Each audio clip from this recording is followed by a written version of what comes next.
everyone. Welcome to Eating from Feng Shui Interior.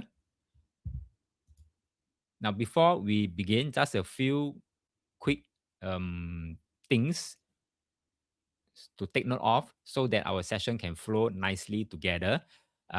These slides is outdated because I decided to change to Air Meet using this platform. I think it's yesterday. So this is still the old mid-hour interface. So ignore this, but just hear me out. Okay. So everyone will be on mute except me. So don't worry, this is not just you just listen kind of session. You can still fully participate. If you have any questions, reflections, or even moments where you go like I'm lost already and I need to ask some questions, yeah, feel free type into the chat box on the right side.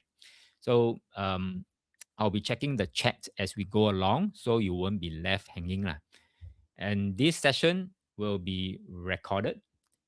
So if anything, fly past you, don't stress. You can always come back, rewatch, and reconnect the dots. Now, before we officially start, let me give you a small teaser of what you are about to learn here. Earlier this year, I was engaged to audit HDB Maisonette, a family of three, father, mother, son. The father runs his own business. They renovated their master bedroom a few years ago. So this is the one that you're looking at, the renovated one. And then they changed the position. What position? The bed position to this.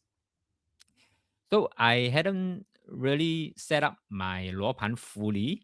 You can see my lower pan is still on the bed.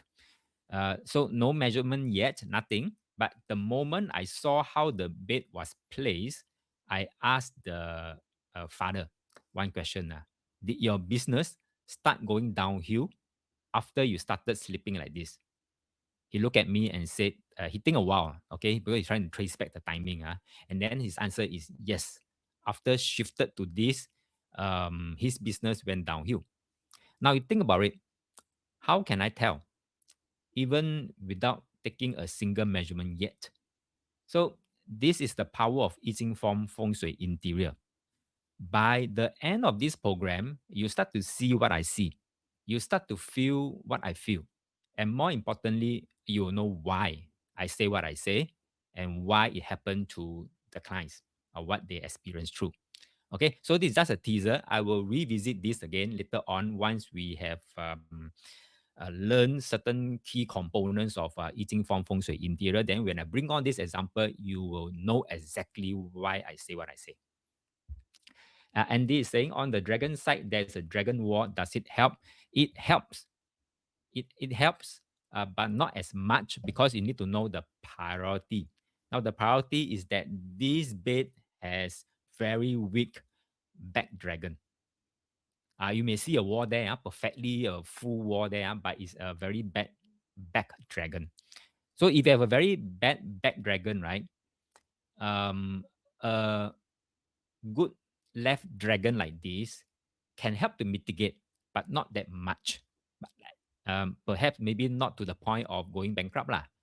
But it can't bring up the business. Is that okay, Andy? We'll talk about this. We revisit this one. Darren, yeah, right. I would say not enough battery power to power up the right dragon.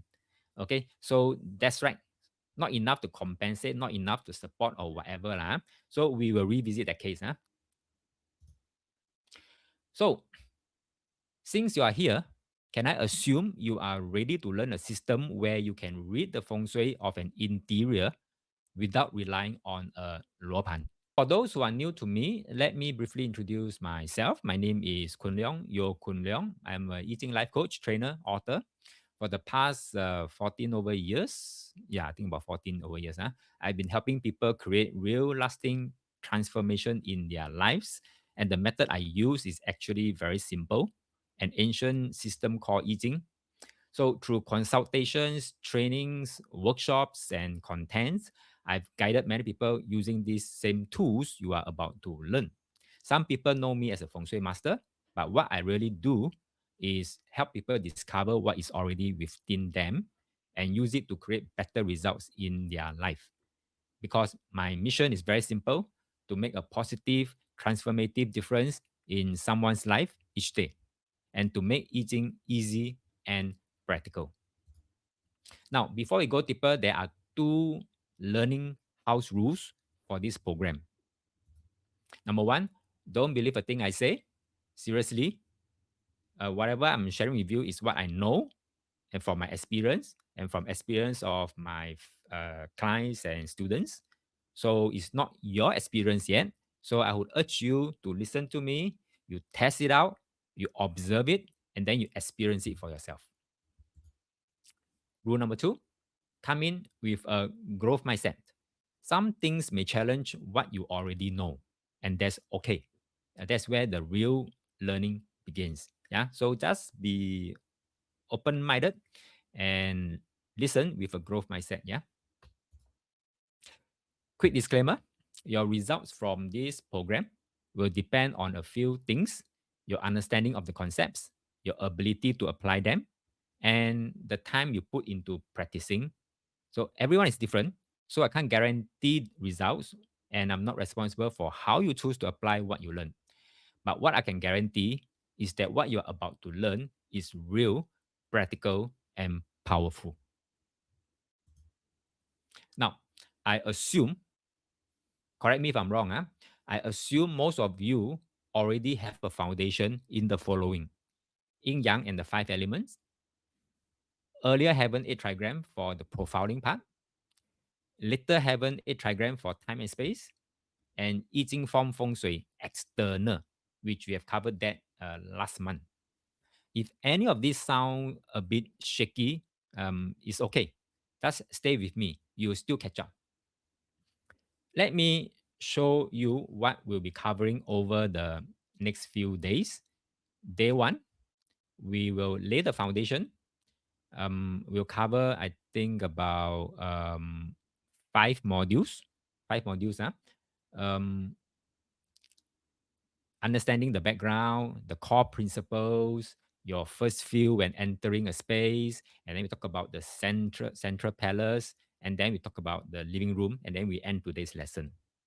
So day two tomorrow, we go deeper into key living spaces, bedroom, and the kitchen.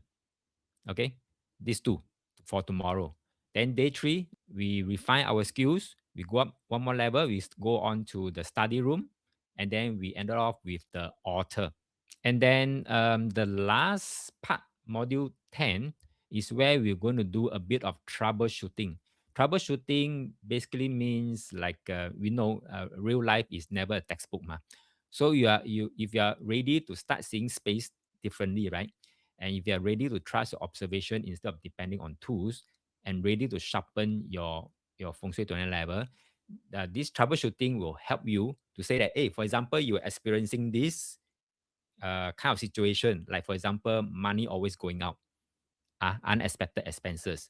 Then can we use interior form feng shui to troubleshoot? Yes, we can. Okay. In addition to the qi feng shui, you can also use the interior form feng shui to troubleshoot, and then to mitigate lah, or to remedy lah. We can do that. So this is what we're going to cover in module 10. So with that, are you all ready to get started?